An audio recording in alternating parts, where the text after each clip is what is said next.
Para nosotros esto es un capítulo fundamental, no solamente por nuestro espacio político, por nuestras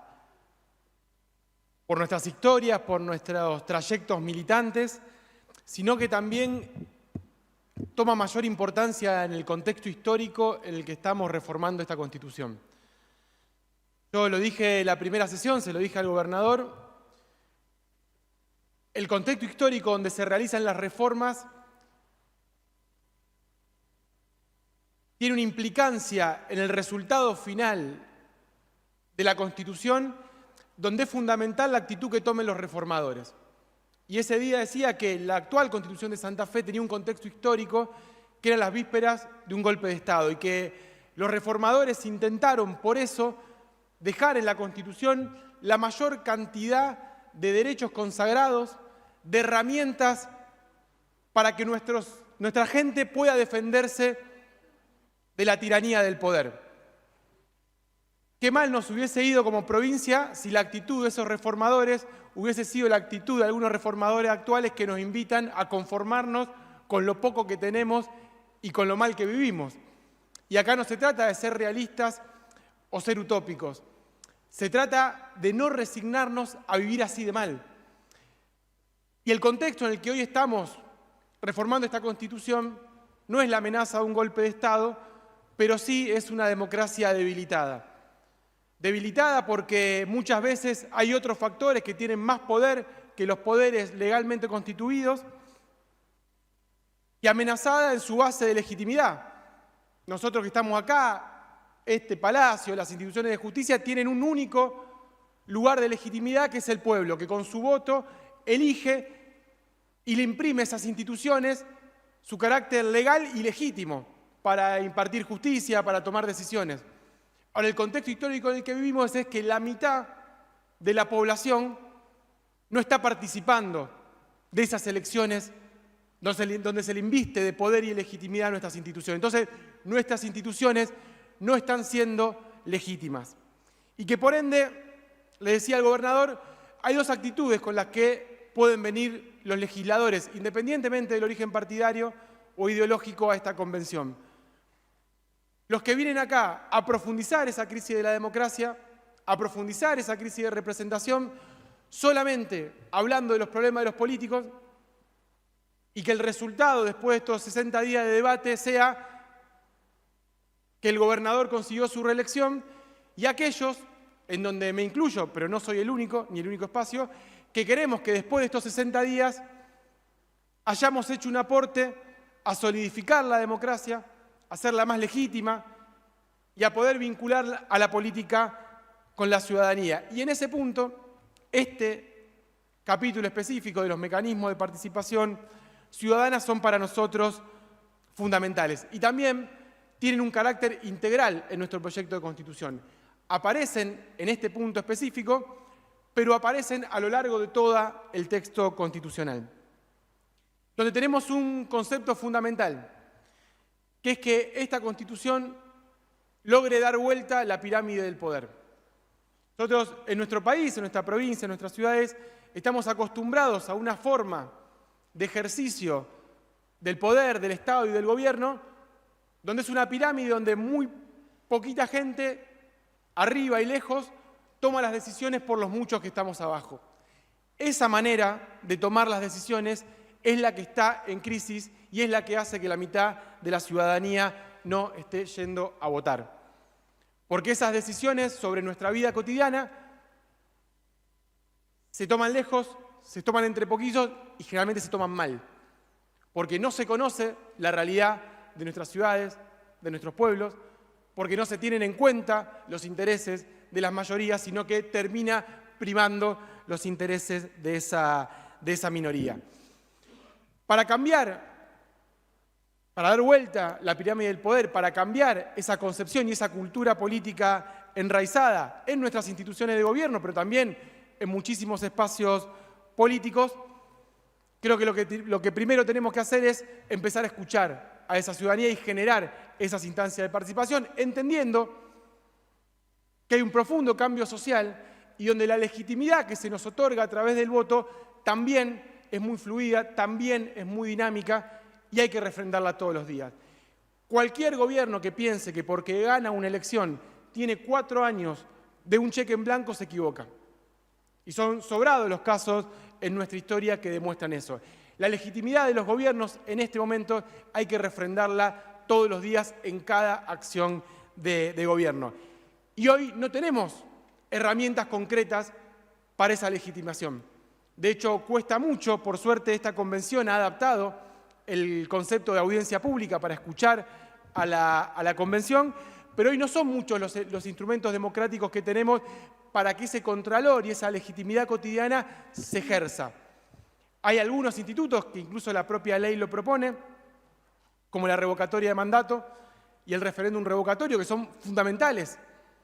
Digo, pensemos qué distinta sería nuestra democracia si a lo largo de todos estos años hubiésemos tenido, por ejemplo, la herramienta del referéndum revocatorio para aquellos funcionarios públicos que ganan las elecciones con un programa, con determinadas promesas electorales, sin cumplir ese contrato electoral y ese mandato popular hubiese tenido consecuencias. Y hubiesen perdido su cargo si no cumplían con lo que decían en la campaña electoral.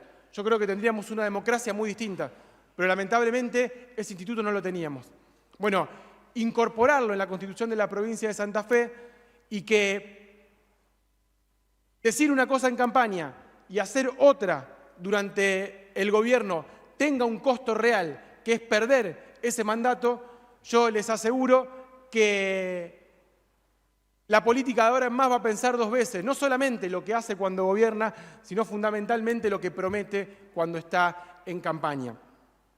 Otro elemento central es la consulta popular, una herramienta central que cambia el concepto de quiénes están legitimados para tomar determinadas decisiones. Pensémoslo no solamente en nuestra provincia, sino en cada una de nuestras ciudades. Cómo hay decisiones de gobierno que, por su impacto, por su desarrollo en el tiempo, van a llevar mucho más que los 4 años de mandato que tiene ese funcionario. Qué distinta sería la historia si los que gobiernan se animaran a consultarle al pueblo sobre esas decisiones. Digo, pensemos en decisiones a nivel nacional o provincial de grandes endeudamientos externos que comprometen a más de una gestión de gobierno, que comprometen a generaciones futuras. Imaginémonos qué hubiese pasado, por ejemplo, en Argentina, si hubiésemos tenido esta herramienta y, por ejemplo, durante la época del gobierno de Macri, se hubiese animado a consultar a la ciudadanía y al pueblo argentino si endeudar por 100 años a generaciones. Si esa decisión, que no depende de un gobierno de 4 años, se lo hubiese consultado al pueblo. Lo mismo después en el gobierno de Alberto Fernández, si se hubiese consultado al pueblo sobre una renegociación que también implicaba el compromiso de generaciones. Doy esos ejemplos concretos porque me parece que no solamente tendríamos otra historia como país, sino que también esos gobiernos hubiesen salido más legitimados de esos procesos. Pensémoslo a escala nacional, a escala provincial, pensemos en nuestras ciudades. Decisiones sobre la erradicación o no de determinado emprendimiento, de determinada urbanización, de algo que tiene un impacto por años, por generaciones, que nosotros sabemos, los que vivimos, hacemos política en ciudades, que cuando determinadas decisiones se territorializan es mucho más difícil dar vuelta atrás. Bueno, imaginémonos la fisonomía, los consensos sociales, el pacto de convivencia, cómo sería si esas decisiones no fueran tomadas por uno que circunstancialmente en un momento determinado de la historia detenta el poder y si esa decisión lo hubiese tomado el pueblo en su conjunto. Es más, podemos pensar la reelección del gobernador. ¿Qué pasaría si estaría sometida a una decisión del pueblo de la provincia de Santa Fe?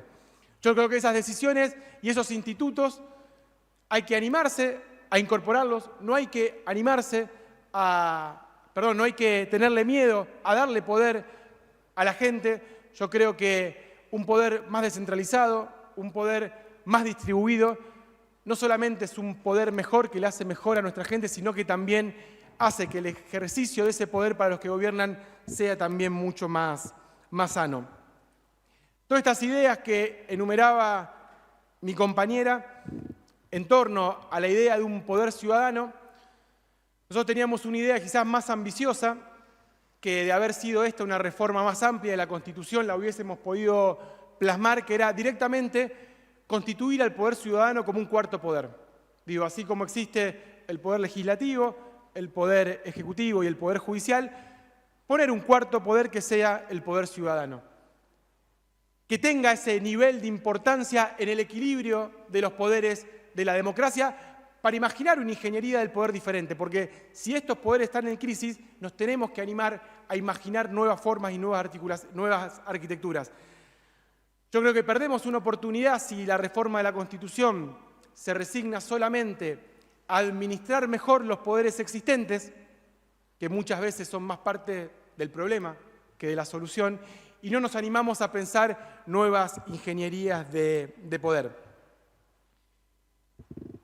Por último, para finalizar, en términos de la integralidad, hay un aspecto fundamental de este nuevo esquema de poder, de esta nueva distribución y de poder dar vuelta a esta pirámide, que tiene que ver con las autonomías municipales, que si bien no tiene que ver con esta comisión, sí me parece importante traerlo al debate. Primero porque creo que es uno de los pocos temas donde hay un consenso casi generalizado en todas las fuerzas políticas, sobre todo porque muchos padecemos esa falta de instrumentos, o padecemos cuando otros toman decisiones por nosotros en nuestros territorios.